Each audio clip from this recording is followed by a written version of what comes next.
أعوذ بالله من الشيطان الرجيم. بسم الله الرحمن الرحيم. ألف لام ميم.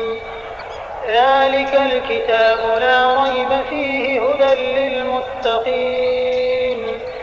الذين يؤمنون بالغيب ويقيمون الصلاة ومما رزقناهم ينفقون والذين يؤمنون بما أنزل إليك وما أنزل من قبلك وبالآخرة هم يوقنون أولئك على هدى من ربهم وأولئك هم المفلحون إن الذين كفروا سواء عليهم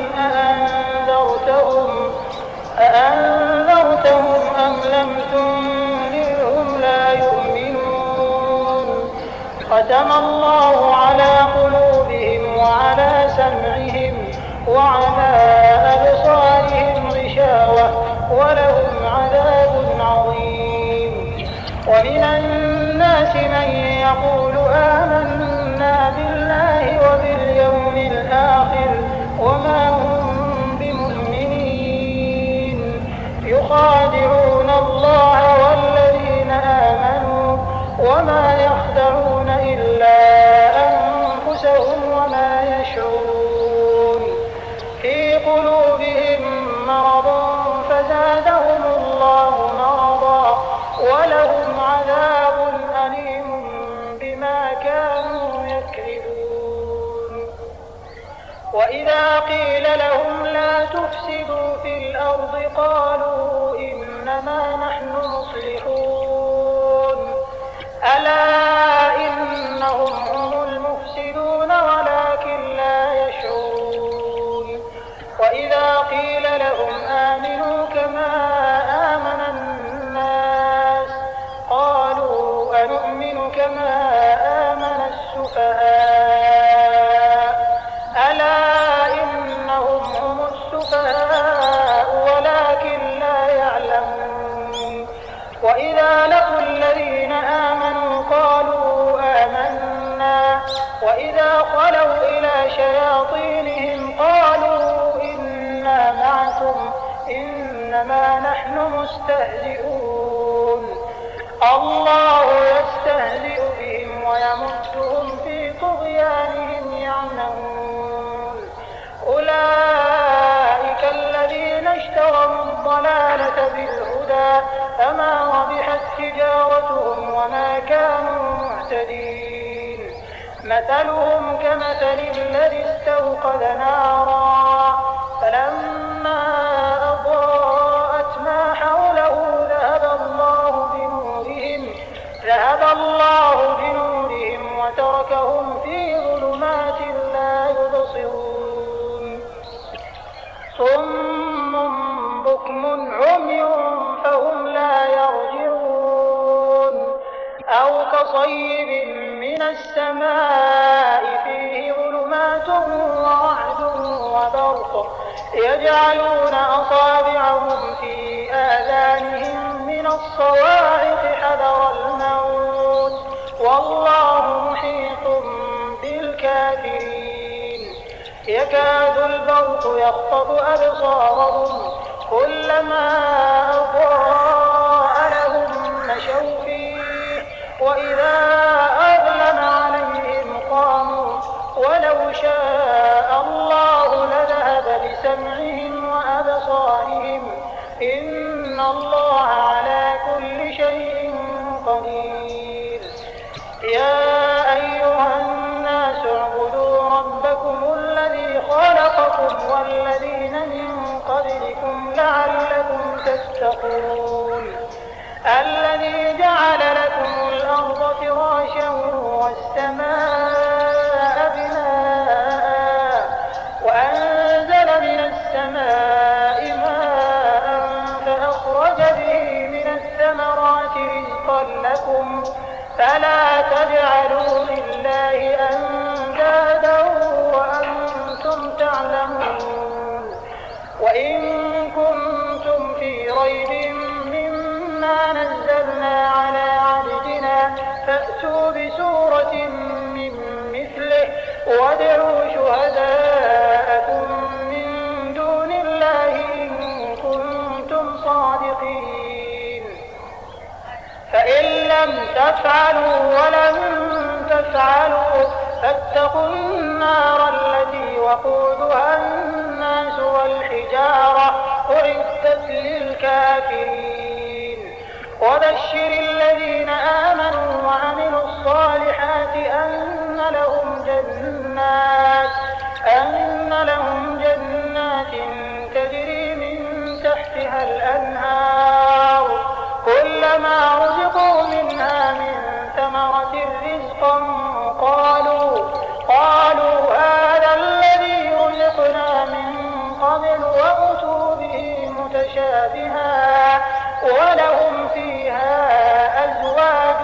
مطهرة وهم فيها خالدون. إن الله لا يستحيي أن يضرب مثلا ما بعوضة فما فوقها فأما الذين آمنوا فيعلمون أنه الحق من ربهم وأما الذين كفروا فيقولون ماذا أراد الله بهذا مثلا يضل به كثيرا ويهدي به كثيرا وما يضل به إلا الفاسقين الذين ينقضون عهد الله من بعد ميثاقه ويقطعون ما أمر الله به أن يوصل ويفسدون في الأرض أولئك هم الخاسرون. كيف تكفرون بالله وكنتم أمواتا فأحياكم ثم يميتكم ثم يحييكم ثم إليه ترجعون. هو الذي خلق لكم ما في الأرض جميعا ثم استوى إلى السماء فسواهن 7 سماوات وهو بكل شيء عليم. وإذ قال ربك للملائكة إني جاعل في الأرض خليفة قالوا أتجعل فيها من يفسد فيها ويسفك الدماء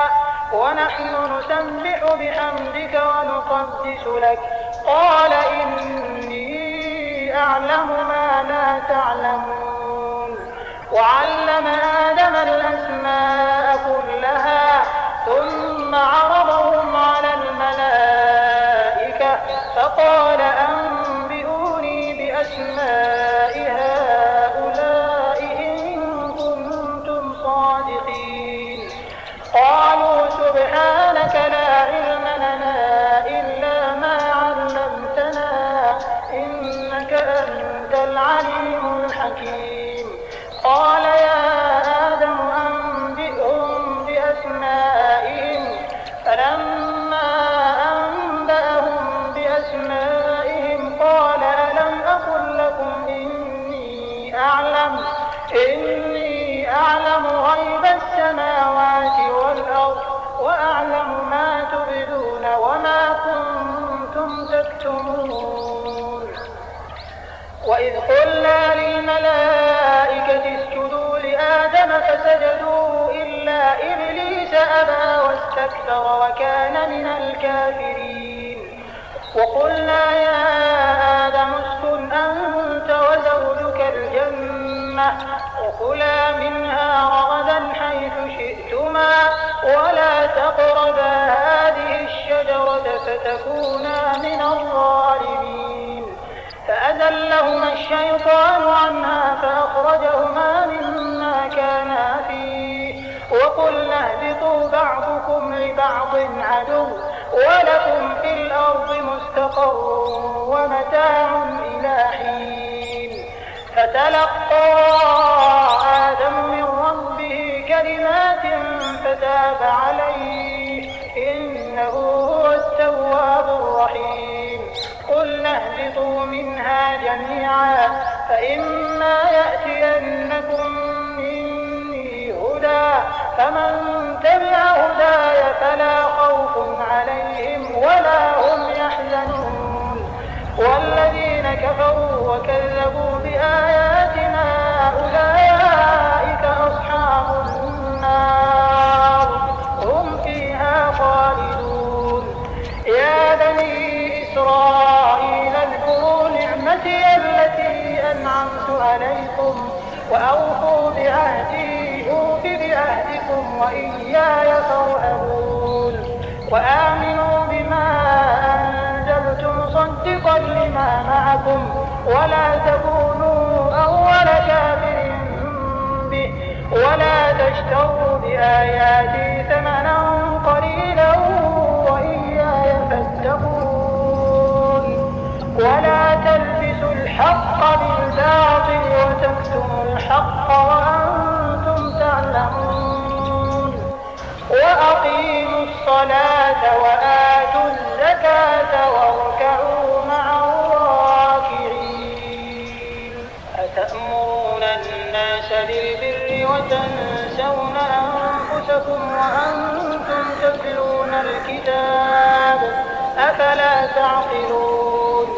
واستعينوا بالصبر والصلاة وإنها لكبيرة إلا على الخاشعين الذين يظنون أنهم ملاقو ربهم وأنهم إليه راجعون يا بني إسرائيل اذكروا نعمتي التي أنعمت عليكم وأني فضلتكم على العالمين واتقوا يوما لا تجزي نفس عن نفس شيئا ولا يقبل منها شفاعة ولا يؤخذ منها عدل ولا هم ينصرون وإذ نجيناكم من آل فرعون يسومونكم سوء العذاب يذبحون أبناءكم ويستحيون نساءكم وفي ذلكم بلاء من ربكم عظيم وإذ فرقنا بكم البحر فأنجيناكم وأغرقنا آل فرعون وأنتم تنظرون وإذ واعدنا موسى 40 ليلة ثم اتخذتم العجل من بعده وأنتم ظالمون ثم عفونا عنكم من بعد ذلك لعلكم تشكرون وإذ آتينا موسى الكتاب والفرقان لعلكم تهتدون وإذ قال موسى لقومه يا قوم إنكم ظلمتم أنفسكم باتخاذكم العجل فتوبوا إلى بارئكم فاقتلوا أنفسكم ذلكم خير لكم عند بارئكم فتاب عليكم إنه هو التواب الرحيم وإذ قلتم يا موسى لن نؤمن لك حتى نرى الله جهرة فأخذتكم الصاعقة وأنتم تنظرون ثم بعثناكم من بعد موتكم لعلكم تشكرون وظللنا عليكم الغمام وأنزلنا عليكم المن والسلوى كلوا من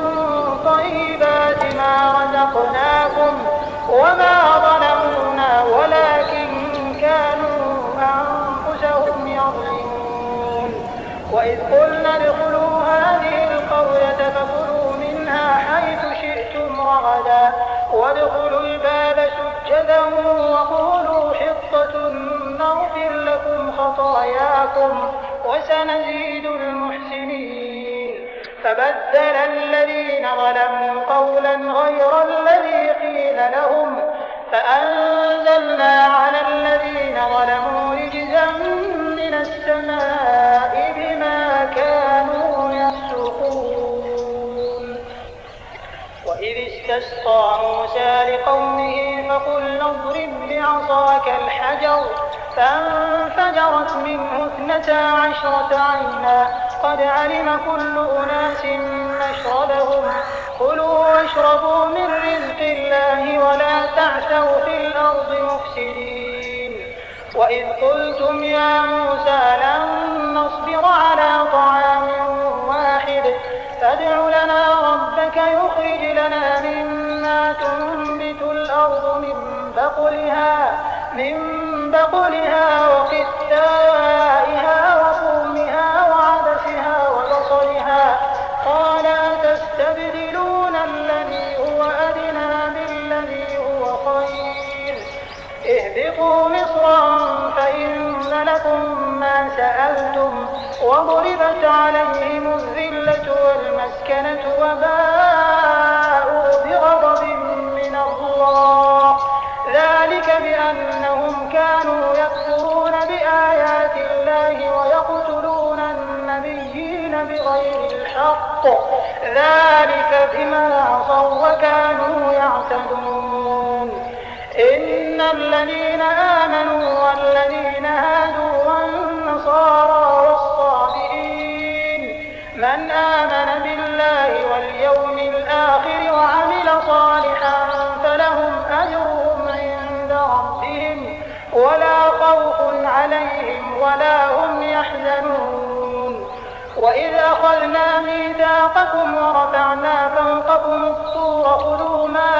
آتيناكم بقوة واذكروا ما فيه لعلكم تتقون ثم توليتم من بعد ذلك فلولا فضل الله عليكم ورحمته لكنتم من الخاسرين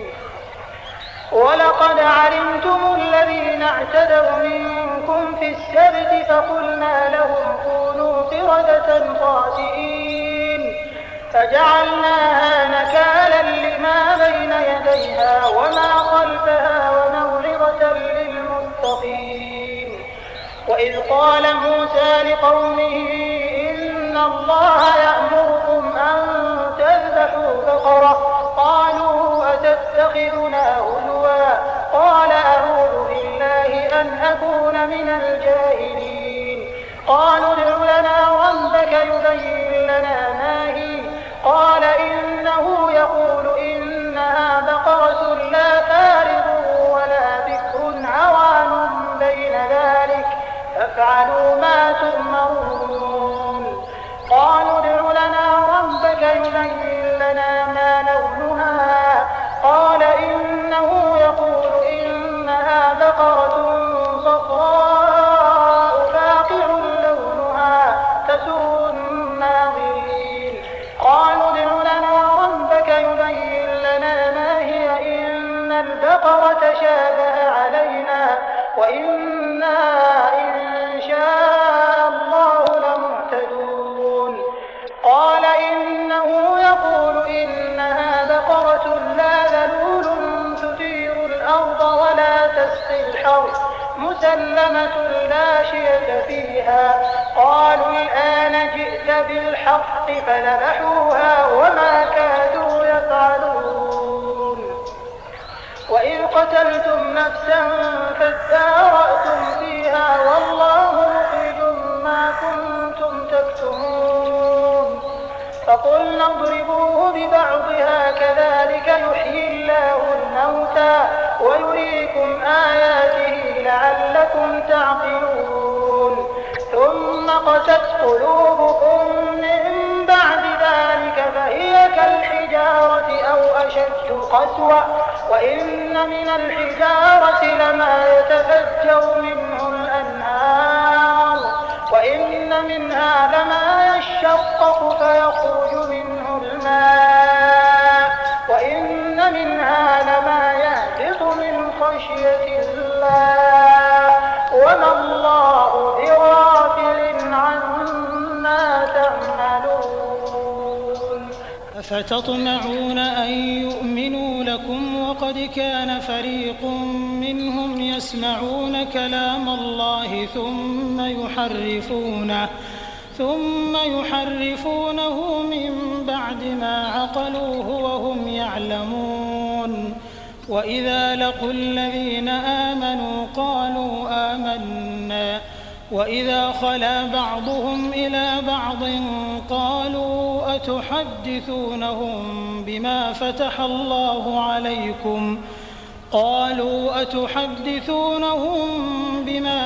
الله عليكم ليحاجوكم به عند ربكم أفلا تعقلون أولا يعلمون أن الله يعلم ما يسرون وما يعلنون ومنهم أميون لا يعلمون الكتاب إلا أماني وإن هم إلا يظنون فويل للذين يكتبون الكتاب بأيديهم ثم يقولون هذا من عند الله ليشتروا به ثمنا قليلا فويل لهم مما كتبت أيديهم وويل لهم مما يكسبون وقالوا لن تمسنا النار إلا أياما معدودة قل أتخذتم عند الله عهدا فلن يخلف الله عهده أم تقولون على الله ما لا تعلمون بلى من كسب سيئة وأحاطت به خطيئته فأولئك أصحاب النار هم فيها خالدون والذين آمنوا وعملوا الصالحات أولئك أصحاب الجنة هم فيها خالدون وإذ أخذنا ميثاق بني إسرائيل لا تعبدون إلا الله وبالوالدين إحسانا وذي القربى واليتامى والمساكين وقولوا للناس حسنا وأقيموا الصلاة وآتوا الزكاة ثم توليتم إلا قليلا منكم وأنتم معرضون وإذ أخذنا ميثاقكم لا تسفكون دماءكم ولا تخرجون أنفسكم من دياركم ثم أقررتم وأنتم تشهدون ثم أنتم هؤلاء تقتلون أنفسكم وتخرجون فريقا منكم من ديارهم تظاهرون عليهم بالإثم والعدوان وإن يأتوكم أسارى تفادوهم وهو محرم عليكم إخراجهم أفتؤمنون ببعض الكتاب وتكفرون ببعض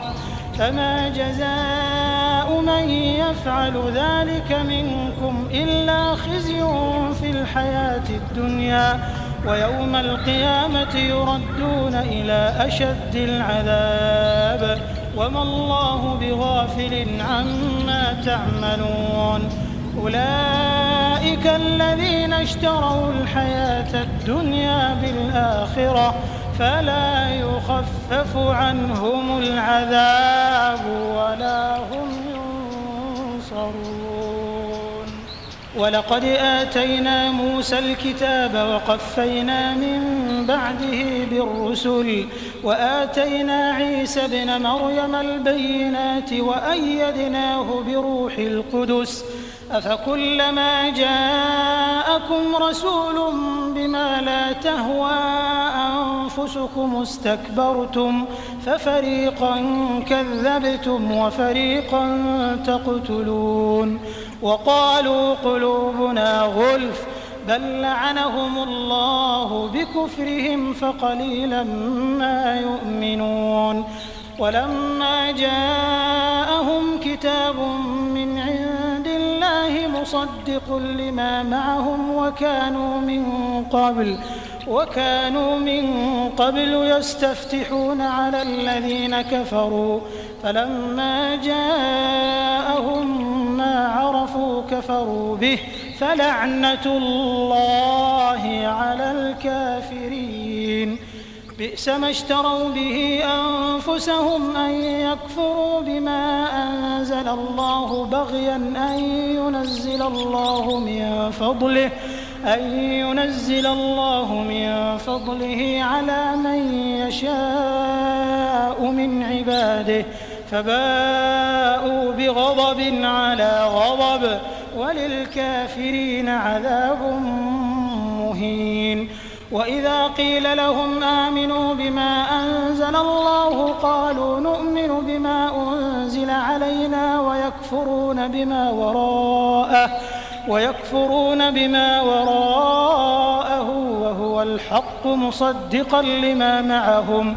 قل فلم تقتلون أنبياء الله من قبل إن كنتم مؤمنين. ولقد جاءكم موسى بالبينات ثم اتخذتم العجل من بعده وأنتم ظالمون. وإذ أخذنا ميثاقكم ورفعنا فوقكم الطور خذوا ما آتيناكم بقوة واسمعوا قالوا سمعنا وعصينا وأشربوا في قلوبهم العجل بكفرهم قل بئس ما يأمركم به إيمانكم إن كنتم مؤمنين.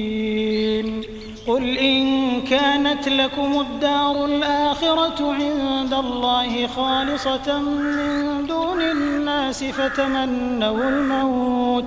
فتمنوا الموت إن كنتم صادقين ولن يتمنوه أبدا بما قدمت أيديهم والله عليم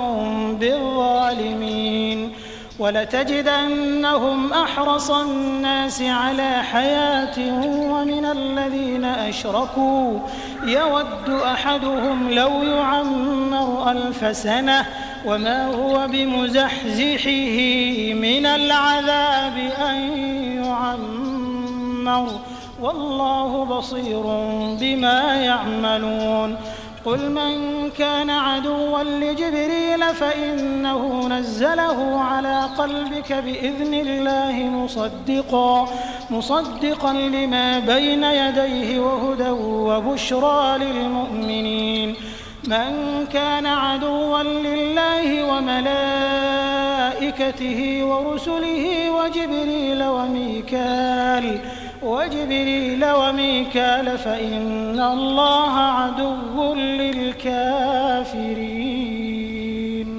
ولقد أنزلنا إليك آيات بينات وما يكفر بها إلا الفاسقون. أوكلما عاهدوا عهدا نبذه فريق منهم بل أكثرهم لا يؤمنون. ولما جاءهم رسول من عند الله مصدق لما معهم نبذ فريق من الذين أوتوا الكتاب كتاب الله وراء ظهورهم كأنهم لا يعلمون. واتبعوا ما تتلو الشياطين على ملك سليمان وما كفر سليمان ولكن الشياطين كفروا يعلمون الناس السحر وما أنزل على الملكين ببابل هاروت وماروت وما يعلمان من أحد حتى يقولا إنما نحن فتنة فلا تكفر فيتعلمون منهما ما يفرقون به بين المرء وزوجه وما هم بضارين به من أحد إلا بإذن الله ويتعلمون ما يضرهم ولا ينفعهم ولقد علموا لمن اشتراه ما له في الآخرة من خلاق ولبئس ما شروا به أنفسهم لو كانوا يعلمون. ولو أنهم آمنوا واتقوا لمثوبة من عند الله خير لو كانوا يعلمون. يا أيها الذين آمنوا لا تقولوا راعنا وقولوا انظرنا واسمعوا وللكافرين عذاب أليم. ما يود الذين كفروا من أهل الكتاب ولا المشركين أن ينزل عليكم من خير من ربكم والله يختص برحمته من يشاء والله ذو الفضل العظيم. ما ننسخ من آية أو ننسها نأت بخير منها أو مثلها. ألم تعلم أن الله على كل شيء قدير. ألم تعلم أن الله له ملك السماوات والأرض وما لكم من دون الله من ولي ولا نصير. أم تريدون أن تسألوا رسولكم كما سئل موسى من قبل ومن يتبدل الكفر بالإيمان فقد ضل سواء السبيل. ود كثير من أهل الكتاب لو يردونكم من بعد إيمانكم كفارا حسدا من عند أنفسهم من بعد ما تبين لهم الحق فاعفوا واصفحوا حتى يأتي الله بأمره إن الله على كل شيء قدير. وأقيموا الصلاة وآتوا الزكاة وما تقدموا لأنفسكم من خير تجدوه عند الله إن الله بما تعملون بصير. وقالوا لن يدخل الجنة إلا من كان هودا أو نصارى تلك أمانيهم قل هاتوا برهانكم إن كنتم صادقين. بلى من أسلم وجهه لله وهو محسن فله أجره عند ربه ولا خوف عليهم ولا هم يحزنون. وقالت اليهود ليست النصارى على شيء وقالت النصارى ليست اليهود على شيء وهم يتلون الكتاب كذلك قال الذين لا يعلمون مثل قولهم الله يحكم بينهم يوم القيامة فيما كانوا فيه يختلفون. ومن أظلم ممن منع مساجد الله أن يذكر فيها اسمه وسعى في خرابها أولئك ما كان لهم أن يدخلوها إلا خائفين لهم في الدنيا خزي ولهم في الآخرة عذاب عظيم. ولله المشرق والمغرب فأينما تولوا فثم وجه الله إن الله واسع عليم. وقالوا اتخذ الله ولدا سبحانه بل له ما في السماوات والأرض كل له قانتون. بديع السماوات والأرض وإذا قضى أمرا فإنما يقول له كن فيكون. وقال الذين لا يعلمون لولا يكلمنا الله أو تأتينا آية كذلك قال الذين من قبلهم مثل قولهم تشابهت قلوبهم قد بينا الآيات لقوم يوقنون. إنا أرسلناك بالحق بشيرا ونذيرا ولا تسأل عن أصحاب الجحيم. ولن ترضى عنك اليهود ولا النصارى حتى تتبع ملتهم قل إن هدى الله هو الهدى ولئن اتبعت أهواءهم بعد الذي جاءك من العلم ما لك من الله من ولي ولا نصير الذين آتيناهم الكتاب يتلونه حق تلاوته أولئك يؤمنون به ومن يكفر به فأولئك هم الخاسرون يا بني إسرائيل اذكروا نعمتي التي أنعمت عليكم وأني فضلتكم على العالمين واتقوا يوما لا تجزي نفس عن نفس شيئا ولا يقبل منها عدل ولا تنفعها شفاعة ولا هم ينصرون وإذ ابتلى إبراهيم ربه بكلمات فأتمهن قال إني جاعلك للناس إماما قال ومن ذريتي قال لا ينال عهد الظالمين وإذ جعلنا البيت مثابة للناس وأمنا واتخذوا من مقام إبراهيم مصلى وعهدنا إلى إبراهيم وإسماعيل أن طهرا بيتي للطائفين والعاكفين والركع السجود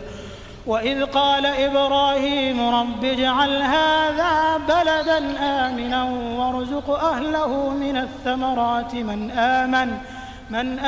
منهم بالله واليوم الآخر قال ومن كفر فأمتعه قليلا ثم أضطره إلى عذاب النار وبئس المصير وإذ يرفع إبراهيم القواعد من البيت وإسماعيل ربنا تقبل منا إنك أنت السميع العليم ربنا واجعلنا مسلمين لك ومن ذريتنا أمة مسلمة لك وأرنا مناسكنا وتب علينا إنك أنت التواب الرحيم ربنا وابعث فيهم رسولا منهم يتلو عليهم آياتك ويعلمهم الكتاب والحكمة ويزكيهم إنك أنت العزيز الحكيم ومن يرغب عن ملة إبراهيم إلا من سفه نفسه ولقد اصطفيناه في الدنيا وإنه في الآخرة لمن الصالحين إذ قال له ربه أسلم قال أسلمت لرب العالمين ووصى بها إبراهيم بنيه ويعقوب يا بني إن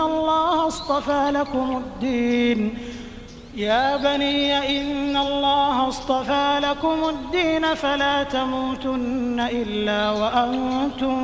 مسلمون أم كنتم شهداء إذ حضر يعقوب الموت إذ قال لبنيه ما تعبدون من بعدي قالوا نعبد إلهك وإله آبائك إبراهيم وإسماعيل وإسحاق إلها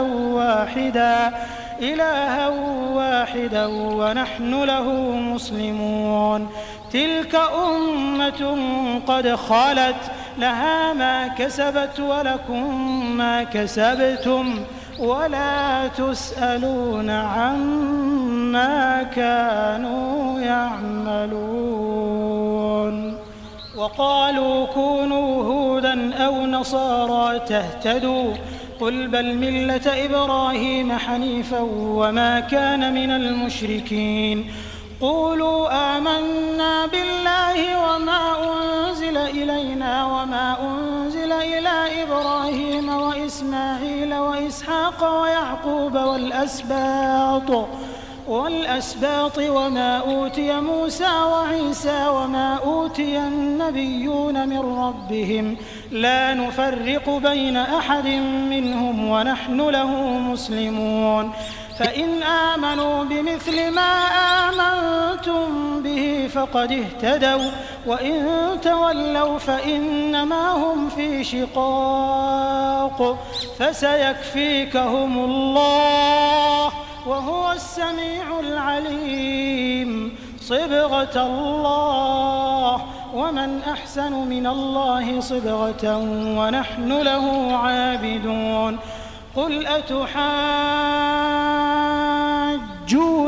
في الله وهو ربنا وربكم ولنا أعمالنا ولكم أعمالكم ونحن له مخلصون أم تقولون إن إبراهيم وإسماعيل وإسحاق ويعقوب والأسباط كانوا هودا أو نصارى قل أأنتم أعلم أم الله ومن أظلم ممن كتم شهادة عنده من الله وما الله بغافل عما تعملون تلك أمة قد خلت لها ما كسبت ولكم ما كسبتم ولا تسألون عما كانوا يعملون سيقول السفهاء من الناس ما ولاهم عن قبلتهم التي كانوا عليها قل لله المشرق والمغرب يهدي من يشاء إلى صراط مستقيم وكذلك جعلناكم أمة وسطا لتكونوا شهداء على الناس ويكون الرسول عليكم شهيدا وما جعلنا القبلة التي كنت عليها إلا لنعلم من يتبع الرسول ممن ينقلب على عقبيه وإن كانت لكبيرة إلا على الذين هدى الله وما كان الله ليضيع إيمانكم إن الله بالناس لرءوف رحيم قد نرى تقلب وجهك في السماء فلنولينك قبلة ترضاها فول وجهك شطر المسجد الحرام وحيث ما كنتم فولوا وجوهكم شطره وإن الذين أوتوا الكتاب ليعلمون أنه الحق من ربهم وما الله بغافل عما يعملون ولئن أتيت الذين أوتوا الكتاب بكل آية ما تبعوا قبلتك وما أنت بتابع قبلتهم وما بعضهم بتابع قبلة بعض ولئن اتبعت أهواءهم من بعد ما جاءك من العلم إنك إذا لمن الظالمين الذين آتيناهم الكتاب يعرفونه كما يعرفون أبناءهم وإن فريقا منهم ليكتمون الحق وهم يعلمون الحق من ربك فلا تكونن من الممترين ولكل وجهة هو موليها فاستبقوا الخيرات أينما تكونوا يأت بكم الله جميعا إن الله على كل شيء قدير ومن حيث خرجت فول وجهك شطر المسجد الحرام وإنه للحق من ربك وما الله بغافل عما تعملون ومن حيث خرجت فول وجهك شطر المسجد الحرام وحيث ما كنتم فولوا وجوهكم شطره لئلا يكون للناس عليكم حجة إلا الذين ظلموا منهم فلا تخشوهم واخشوني ولأتم نعمتي عليكم ولعلكم تهتدون كما أرسلنا فيكم رسولا منكم يتلو عليكم آياتنا ويزكيكم ويعلمكم الكتاب والحكمة ويعلمكم ما لم تكونوا تعلمون فاذكروني أذكركم واشكروا لي ولا تكفرون. يا أيها الذين آمنوا استعينوا بالصبر والصلاة إن الله مع الصابرين. ولا تقولوا لمن يقتل في سبيل الله أموات بل أحياء ولكن لا تشعرون. ولنبلونكم بشيء من الخوف والجوع ونقص من الأموال والأنفس والثمرات وبشر الصابرين الذين إذا أصابتهم مصيبة قالوا إنا لله وإنا إليه راجعون أولئك عليهم صلوات من ربهم ورحمة وأولئك هم المهتدون. إن الصفا والمروة من شعائر الله فمن حج البيت أو اعتمر فلا جناح عليه أن يطوف بهما ومن تطوع خيرا فإن الله شاكر عليم. إن الذين يكتمون ما أنزلنا من البينات والهدى من بعد ما بيناه للناس في الكتاب أولئك يلعنهم الله ويلعنهم اللاعنون إلا الذين تابوا وأصلحوا وبينوا فأولئك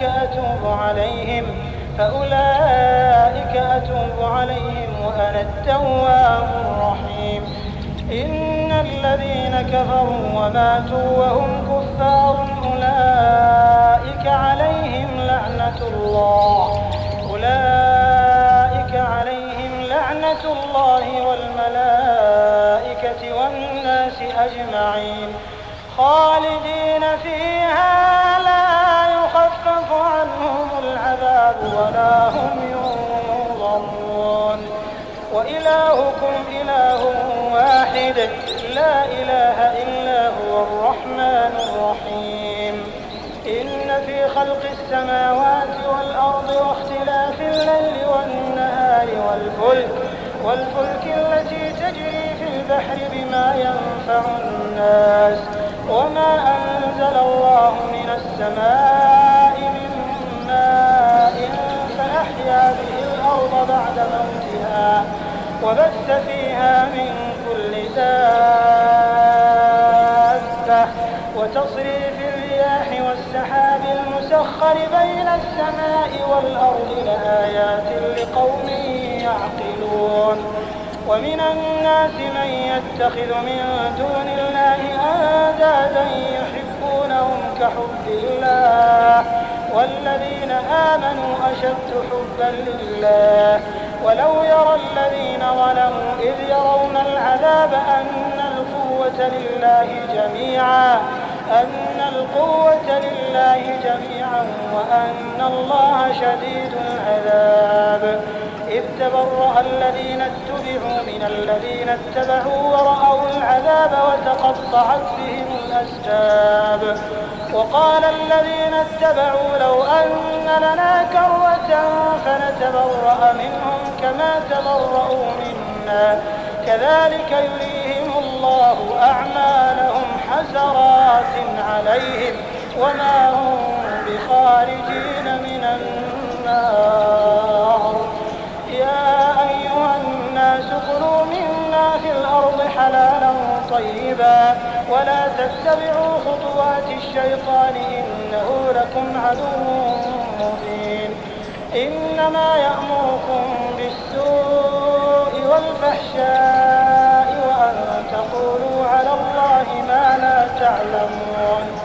وإذا قيل لهم اتبعوا ما أنزل الله قالوا بل نتبع ما ألفينا عليه آباءنا أولو كان آباؤهم لا يعقلون شيئا ولا يهتدون. ومثل الذين كفروا كمثل الذي ينعق بما لا يسمع إلا دعاء ونداء صم بكم عمي فهم لا يعقلون.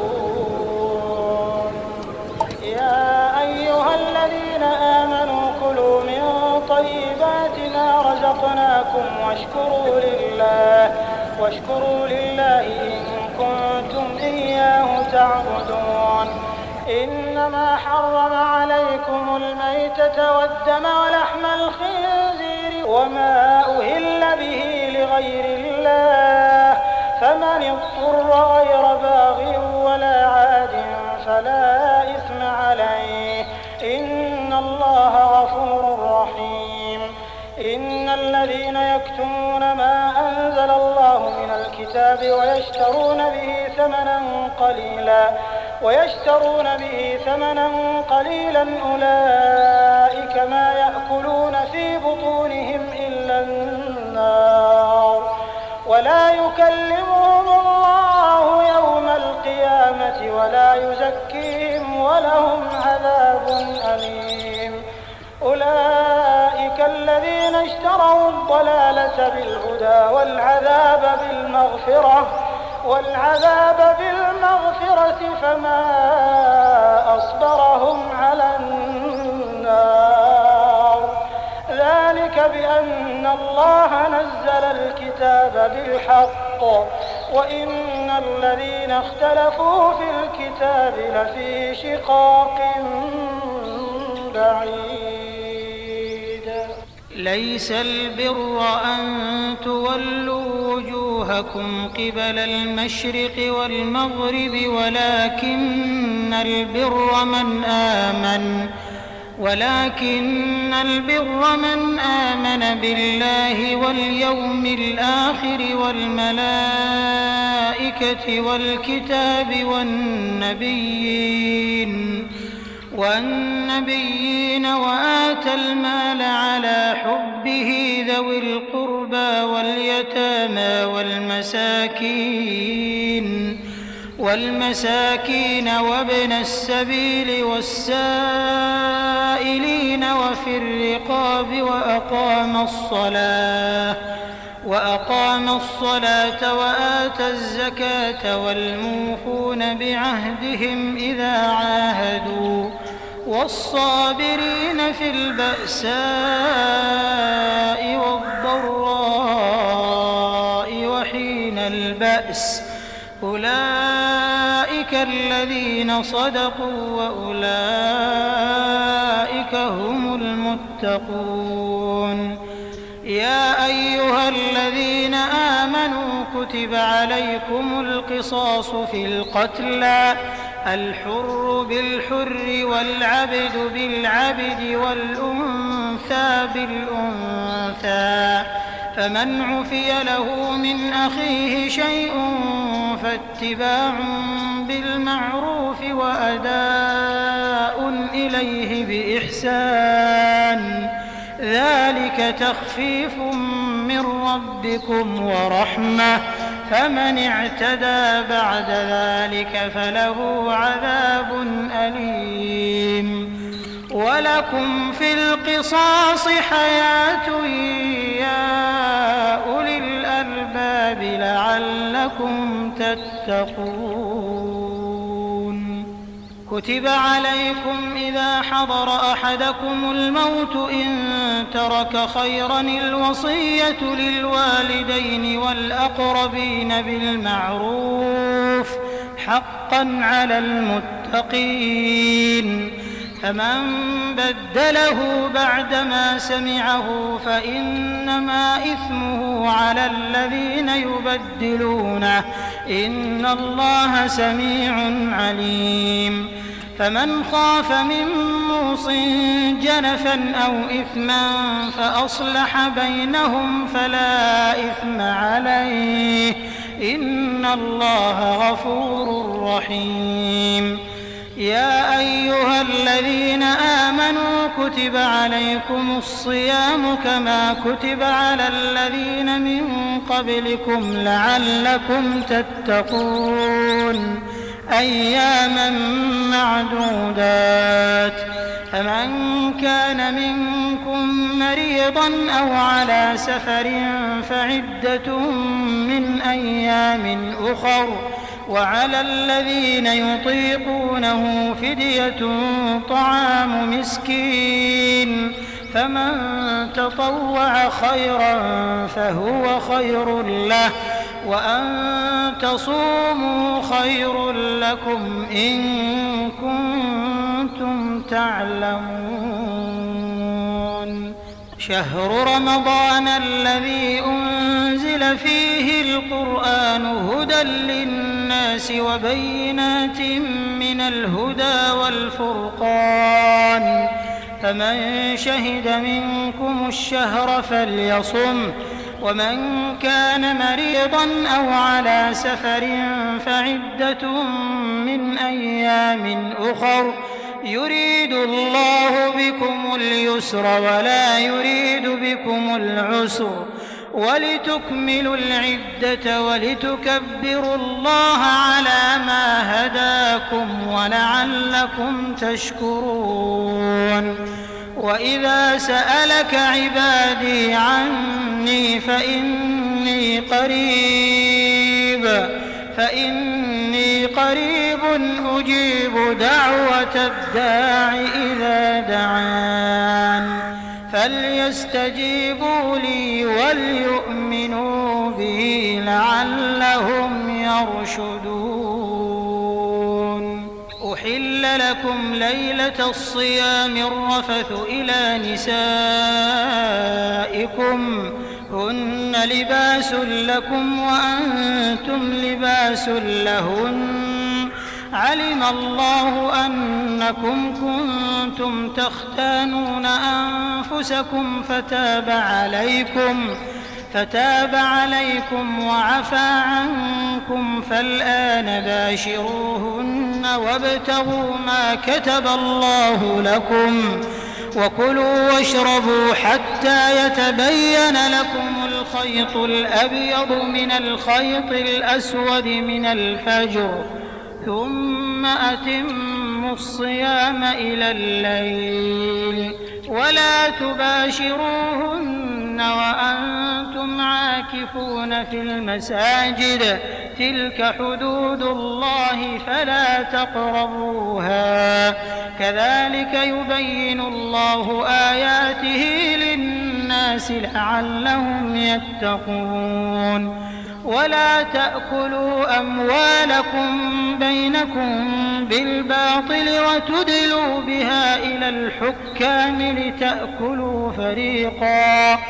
وتدلوا بها إلى الحكام لتأكلوا فريقا من أموال الناس بالإثم وأنتم تعلمون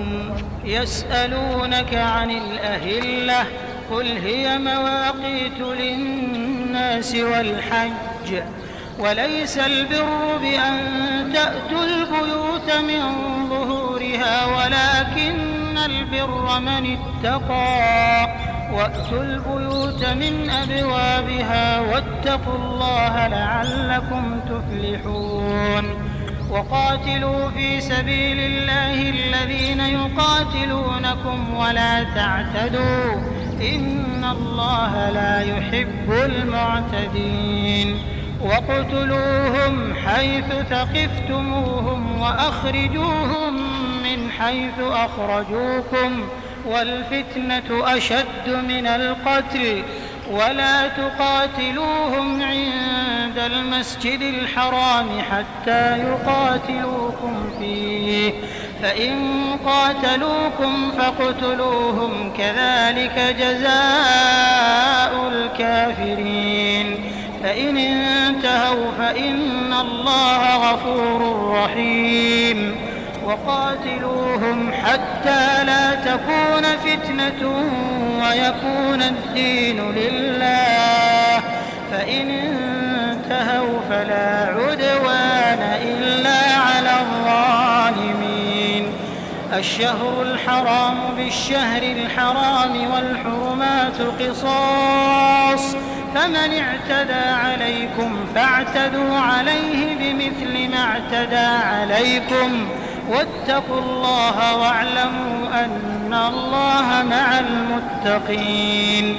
وأنفقوا في سبيل الله ولا تلقوا بأيديكم إلى التهلكة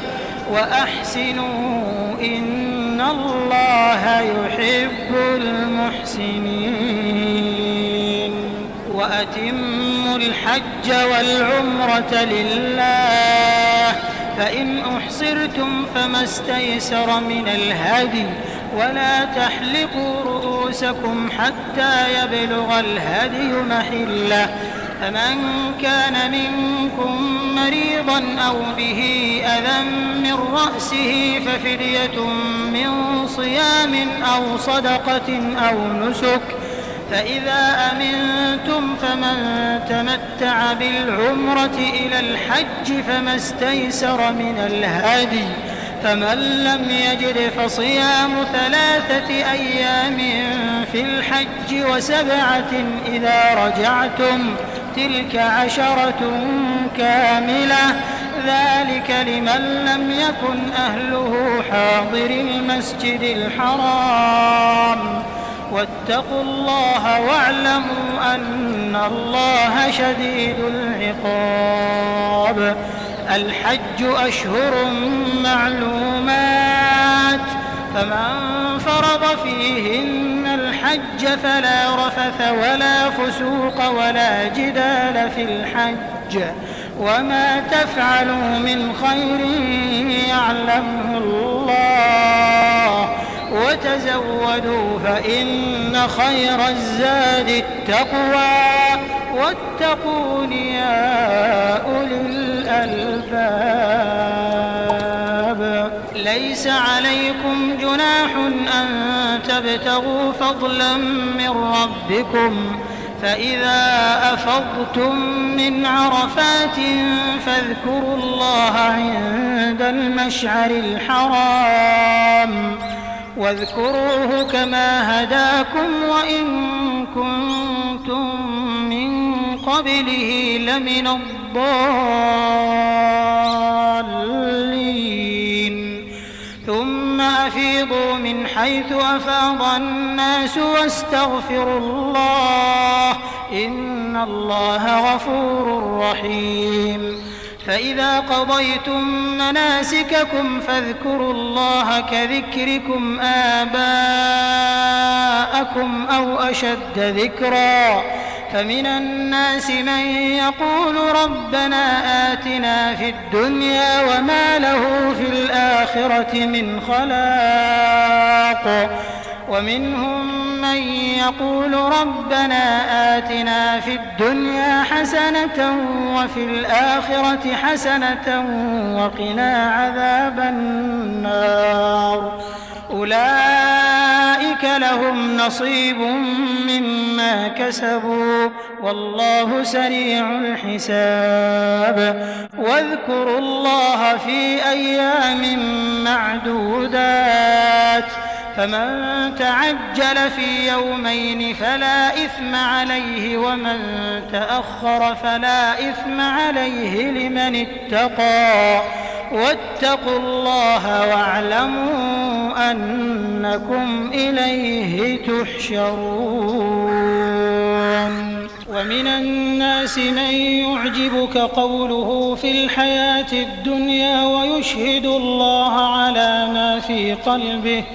ويشهد الله على ما في قلبه وهو ألد الخصام وإذا تولى سعى في الأرض ليفسد فيها ويهلك الحرث والنسل والله لا يحب الفساد وإذا قيل له اتق الله أخذته العزة بالإثم فحسبه جهنم ولبئس المهاد ومن الناس من يشري نفسه ابتغاء مرضات الله والله رؤوف العباد يا أيها الذين آمنوا ادخلوا في السلم كافة ولا تتبعوا خطوات الشيطان إنه لكم عدو مبين فإن زللتم من بعد ما جاءتكم البينات فاعلموا أن الله عزيز حكيم هل ينظرون إلا أن يأتيهم الله في ظلل من الغمام والملائكة وقضي الأمر وإلى الله ترجع الأمور سل بني إسرائيل كم آتيناهم من آية بينة ومن يبدل نعمة الله من بعد ما جاءته فإن الله شديد العقاب زين للذين كفروا الحياة الدنيا ويسخرون من الذين آمنوا والذين اتقوا فوقهم يوم القيامة والله يرزق من يشاء بغير حساب كان الناس أمة واحدة فبعث الله النبيين مبشرين ومنذرين وأنزل معهم الكتاب بالحق ليحكم بين الناس فيما اختلفوا فيه وما اختلف فيه إلا الذين أوتوه من بعد ما جاءتهم البينات بغيا بينهم فهدى الله الذين آمنوا لما اختلفوا فيه من الحق بإذنه والله يهدي من يشاء إلى صراط مستقيم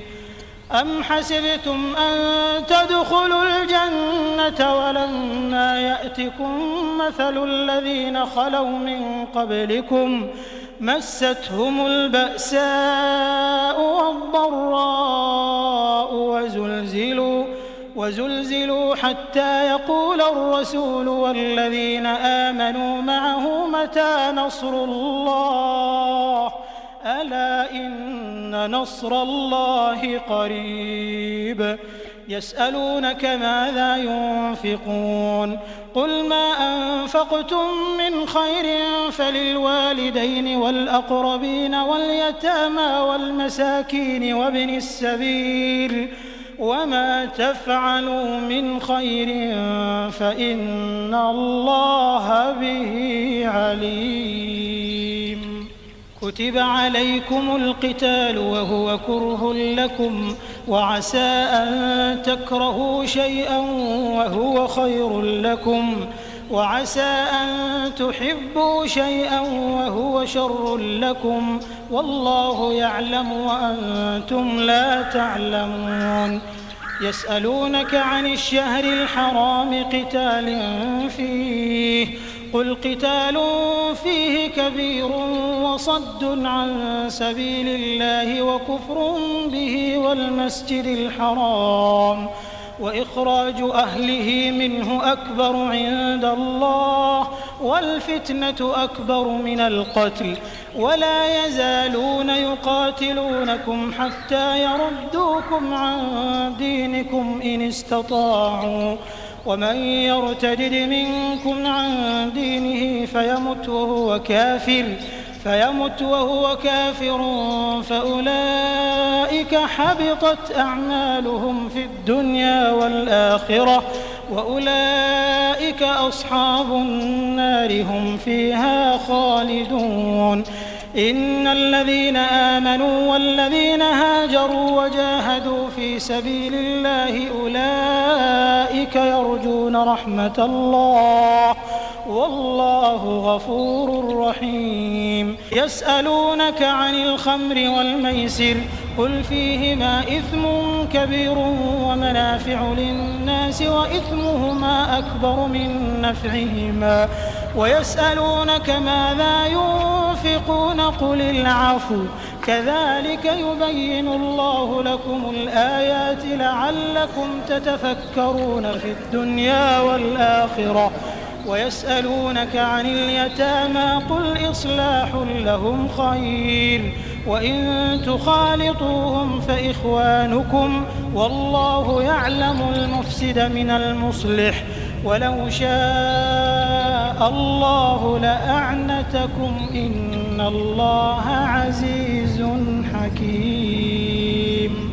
ولا تنكحوا المشركات حتى يؤمنوا ولأمة مؤمنة خير من مشركة ولو أعجبتكم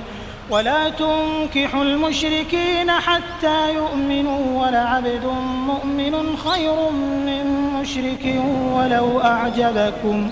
أولئك يدعون إلى النار والله يدعو إلى الجنة والمغفرة بإذنه ويبين آياته للناس لعلهم يتذكرون. ويسألونك عن المحيض قل هو أذى فاعتزلوا النساء في المحيض ولا تقربوهن حتى يطهرن فإذا تطهرن فأتوهن من حيث أمركم الله إن الله يحب التوابين ويحب المتطهرين. نساؤكم حرث لكم فأتوا حرثكم أنى شئتم وقدموا لأنفسكم واتقوا الله واعلموا أنكم ملاقوه وبشر المؤمنين. ولا تجعلوا الله عرضة لأيمانكم أن تبروا وتتقوا وتصلحوا بين الناس والله سميع عليم.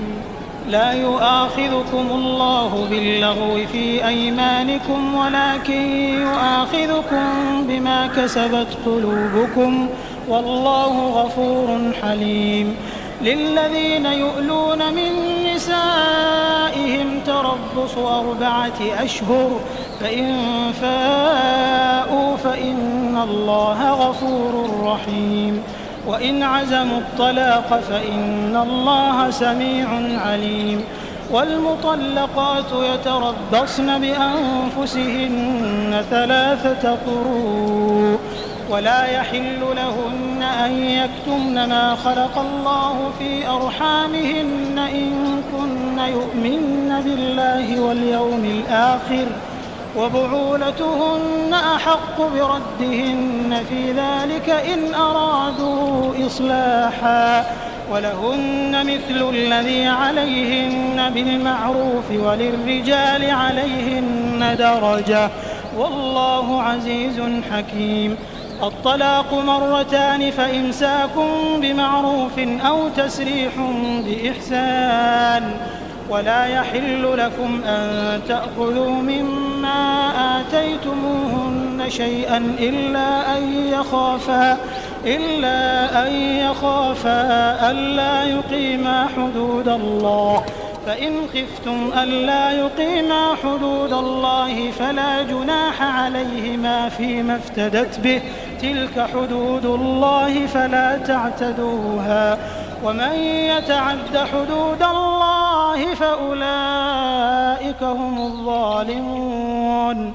فإن طلقها فلا تحل له من بعد حتى تنكح زوجا غيره فإن طلقها فلا جناح عليهما أن يتراجعا إن ظنا أن يقيما حدود الله وتلك حدود الله يبينها لقوم يعلمون. وإذا طلقتم النساء فبلغن أجلهن فأمسكوهن بمعروف أو سرحوهن بمعروف ولا تمسكوهن ضرارا لتعتدوا ومن يفعل ذلك فقد ظلم نفسه ولا تتخذوا آيات الله هزوا واذكروا نعمة الله عليكم وما أنزل عليكم من الكتاب والحكمة يعظكم به واتقوا الله واعلموا أن الله بكل شيء عليم. وإذا طلقتم النساء فبلغن أجلهن فلا تعضلوهن أن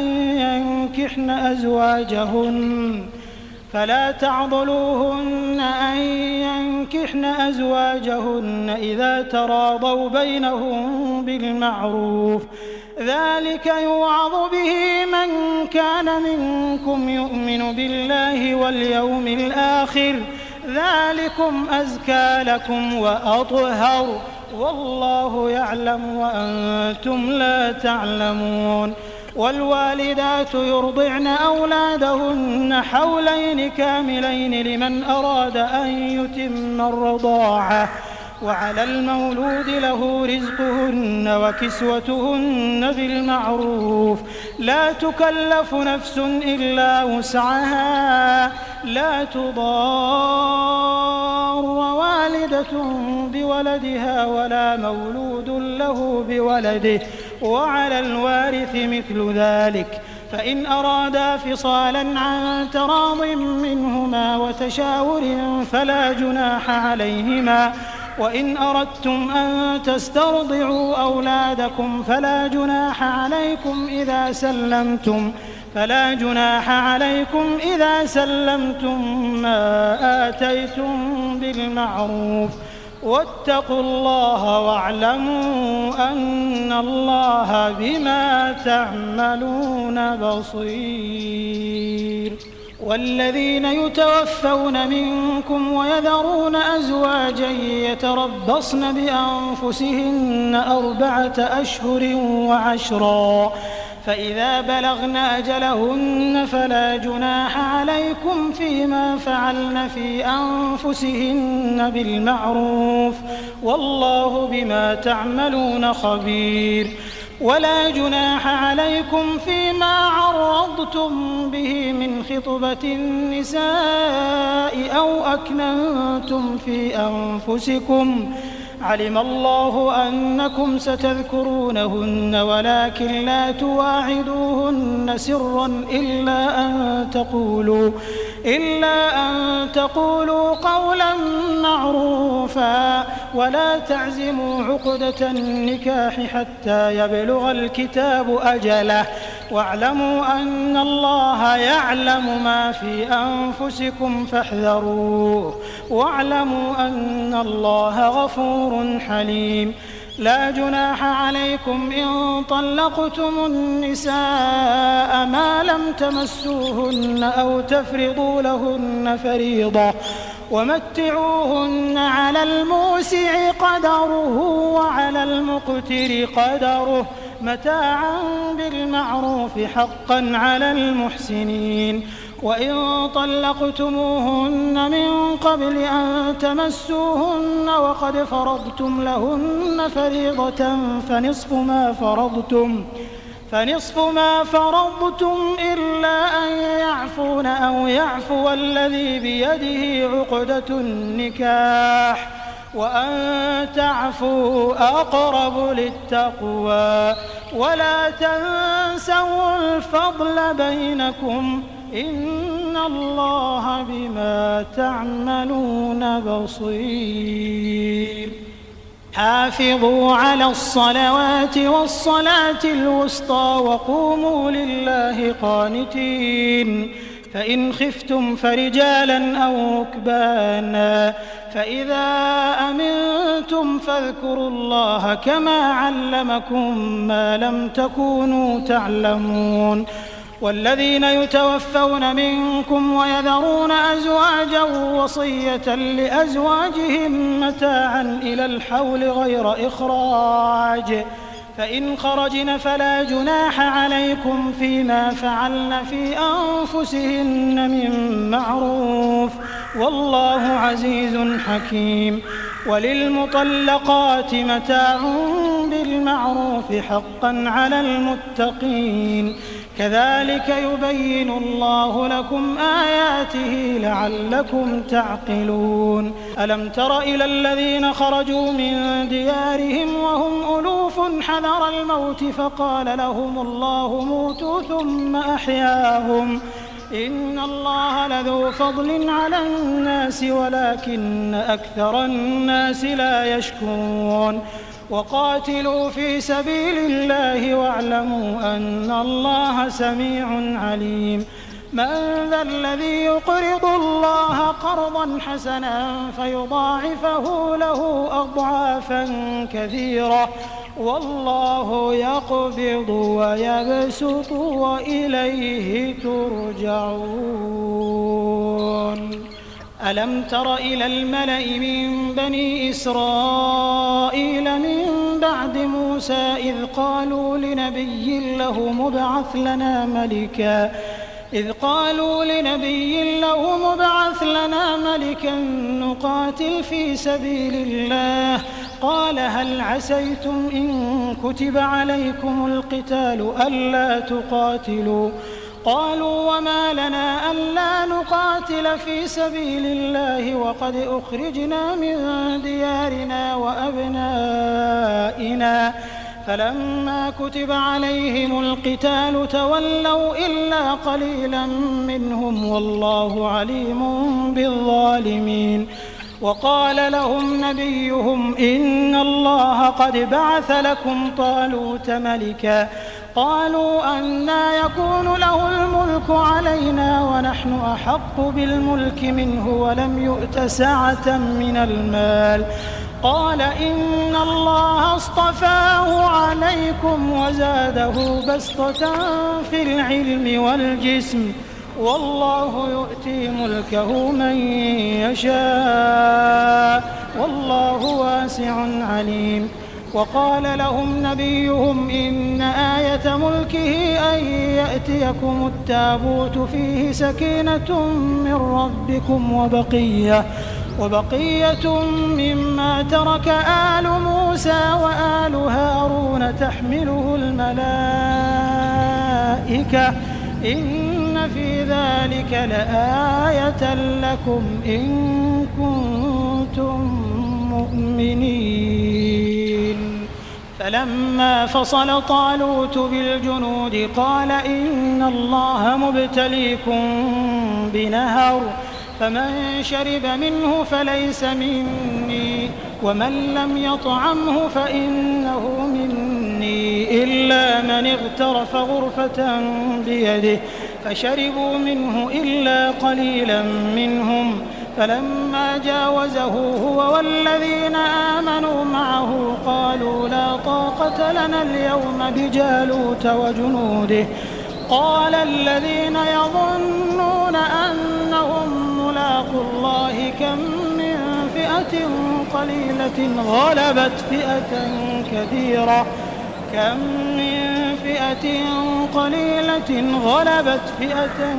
كثيرة بإذن الله والله مع الصابرين ولما برزوا لجالوت وجنوده قالوا ربنا أفرغ علينا صبرا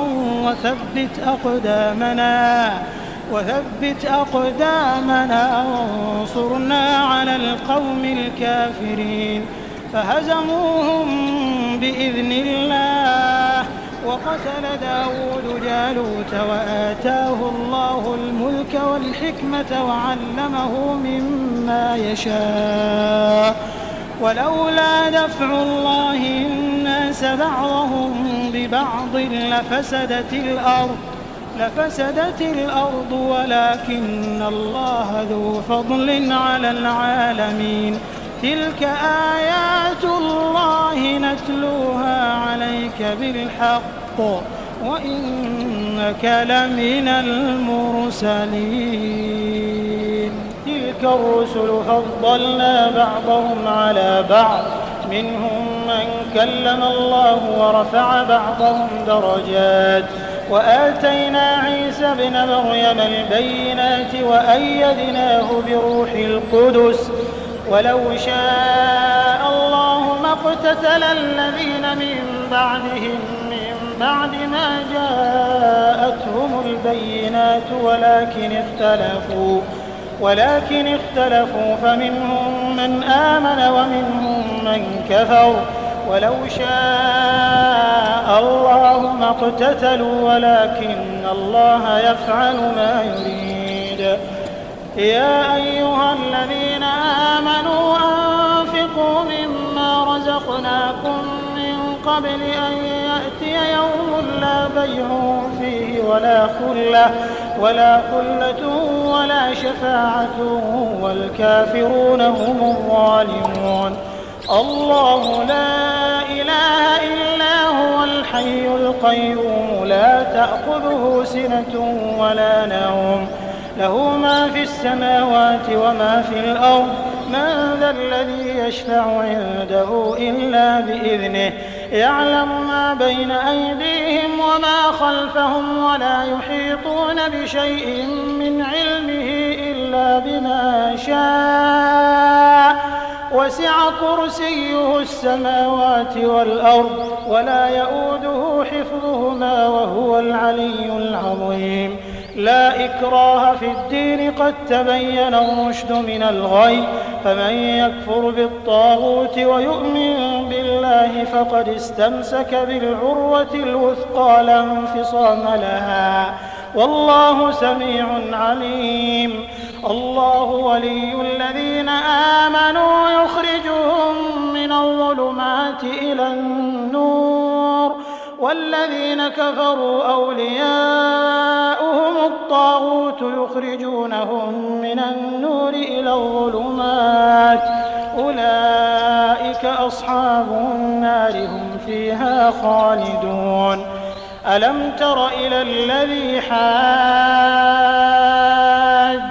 إبراهيم في ربه أن آتاه الله الملك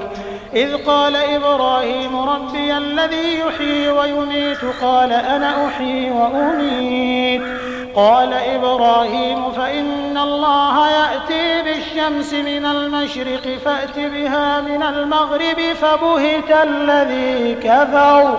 والله لا يهدي القوم الظالمين. أو كالذي مر على قرية وهي خاوية على عروشها قال أنى يحيي هذه الله بعد موتها فأماته الله 100 عام ثم بعثه قال كم لبثت قال لبثت يوما أو بعض يوم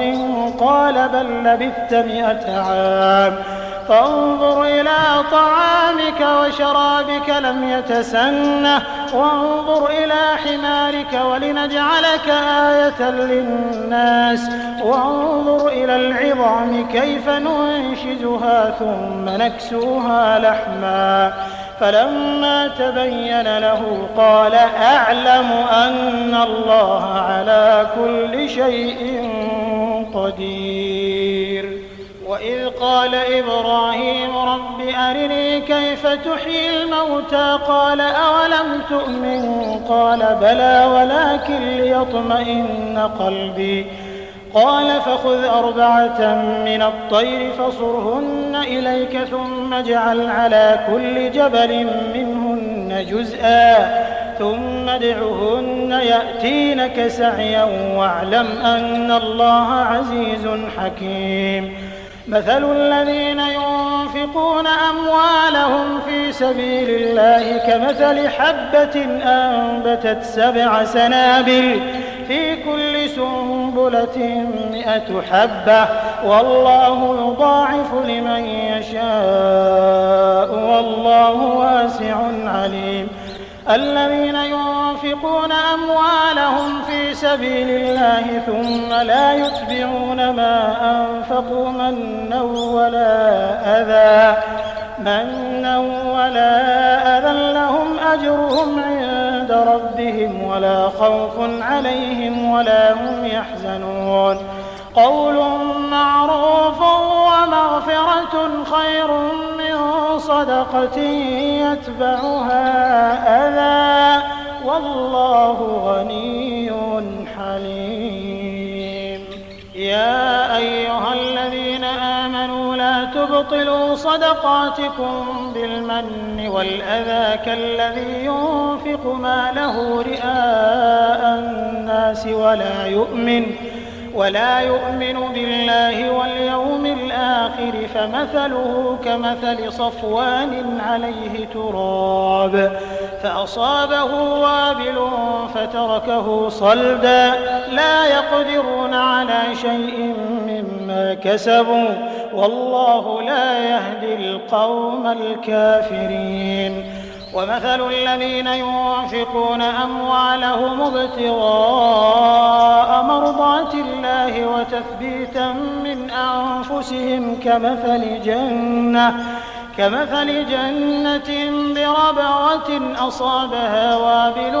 فآتت أكلها ضعفين فإن لم يصبها وابل فطل والله بما تعملون بصير. أيود أحدكم أن تكون له جنة من نخيل وأعناب تجري من تحتها الأنهار له فيها من كل الثمرات وأصابه الكبر وله ذرية ضعفاء فأصابها إعصار فيه نار فاحترقت كذلك يبين الله لكم الآيات لعلكم تتفكرون. يا أيها الذين آمنوا أنفقوا من طيبات ما كسبتم ومما أخرجنا لكم من الأرض ولا تيمموا الخبيث منه تنفقون ولستم بآخذيه إلا أن تغمضوا فيه واعلموا أن الله غني حميد. الشيطان يعدكم الفقر ويأمركم بالفحشاء والله يعدكم مغفرة منه وفضلا والله واسع عليم. يؤتي الحكمة من يشاء ومن يؤت الحكمة فقد أوتي خيرا كثيرا وما يذكر إلا أولو الألباب. وما أنفقتم من نفقة أو نذرتم من نذر فإن الله يعلم وما للظالمين من أنصار. إن تبدوا الصدقات فنعما هي وإن تخفوها وتؤتوها الفقراء فهو خير لكم ويكفر عنكم من سيئاتكم والله بما تعملون خبير. ليس عليك هداهم ولكن الله يهدي من يشاء. وما تنفقوا من خير فلأنفسكم وما تنفقون إلا ابتغاء وجه الله وما تنفقوا من خير يوفى إليكم وأنتم لا تظلمون. للفقراء الذين أحصروا في سبيل الله لا يستطيعون ضربا في الأرض يحسبهم الجاهل أغنياء من التعفف تعرفهم بسيماهم لا يسألون الناس إلحافا. وما تنفقوا من خير فإن الله به عليم. الذين ينفقون أموالهم بالليل والنهار سرا وعلانية فلهم أجرهم عند ربهم ولا خوف عليهم ولا هم يحزنون. الذين يأكلون الربا لا يقومون إلا كما يقوم الذي يتخبطه الشيطان من المس ذلك بأنهم قالوا إنما البيع مثل الربا وأحل الله البيع وحرم الربا. فمن جاءه موعظة من ربه فانتهى فله ما سلف وأمره إلى الله ومن عاد فأولئك أصحاب النار هم فيها خالدون. يمحق الله الربا ويربي الصدقات والله لا يحب كل كفار أثيم. إن الذين آمنوا وعملوا الصالحات وأقاموا الصلاة وآتوا الزكاة لهم أجرهم عند ربهم ولا خوف عليهم ولا هم يحزنون. يا أيها الذين آمنوا اتقوا الله وذروا ما بقي من الربا إن كنتم مؤمنين، فإن لم تفعلوا فأذنوا بحرب من الله ورسوله، وإن تبتم فلكم رؤوس أموالكم لا تظلمون ولا تظلمون. وإن كان ذو عسرة فنظرة إلى ميسرة، وأن تصدقوا خير لكم إن كنتم تعلمون. واتقوا يوما ترجعون فيه إلى الله ثم توفى كل نفس ما كسبت وهم لا يظلمون. يا أيها الذين آمنوا إذا تداينتم بدين إلى أجل مسمى فاكتبوه، وليكتب بينكم كاتب بالعدل، ولا يأب كاتب أن يكتب كما علمه الله، فليكتب وليملل الذي عليه الحق وليتق الله ربه ولا يبخس منه شيئا، فإن كان الذي عليه الحق سفيها أو ضعيفا أو لا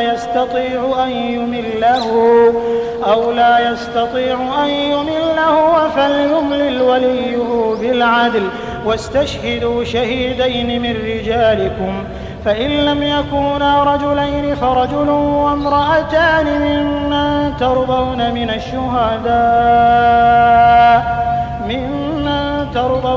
الشهداء أن تضل إحداهما فتذكر إحداهما الأخرى، ولا يأبى الشهداء إذا ما دعوا، ولا تسأموا أن تكتبوه صغيرا أو كبيرا إلى أجله، ذلكم أقسط عند الله وأقوم للشهادة وأدنى ألا ترتابوا إلا أن تكون تجارة حاضرة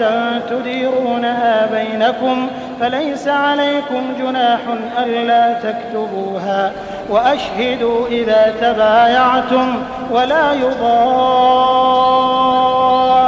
كاتب ولا شهيد، وإن تفعلوا فإنه فسوق بكم، واتقوا الله ويعلمكم الله، والله بكل شيء عليم. وإن كنتم على سفر ولم تجدوا كاتبا فرهان مقبوضة، فإن أمن بعضكم بعضا فليؤدي الذي ائتمن أمانته وليتق الله ربه ولا تكتموا الشهادة، ومن يكتمها فإنه آثم قلبه، والله بما تعملون عليم. لله ما في السماوات وما في الأرض، وإن تبدوا ما في أنفسكم أو تخفوه يحاسبكم به الله، فيغفر لمن يشاء ويعذب من يشاء، والله على كل شيء قدير. آمن الرسول بما أنزل إليه من ربه والمؤمنون كل آمن بالله وملائكته وكتبه ورسله لا نفرق بين أحد من رسله، وقالوا سمعنا وأطعنا غفرانك ربنا وإليك المصير. لا يكلف الله نفسا إلا وسعها، لها ما كسبت وعليها ما اكتسبت. ربنا لا تؤاخذنا إن نسينا أو أخطأنا، ربنا ولا تحمل علينا إصرا كما حملته على الذين من قبلنا، ربنا ولا تحملنا ما لا طاقة لنا به واعف عنا واغفر لنا وارحمنا أنت مولانا فانصرنا على القوم الكافرين.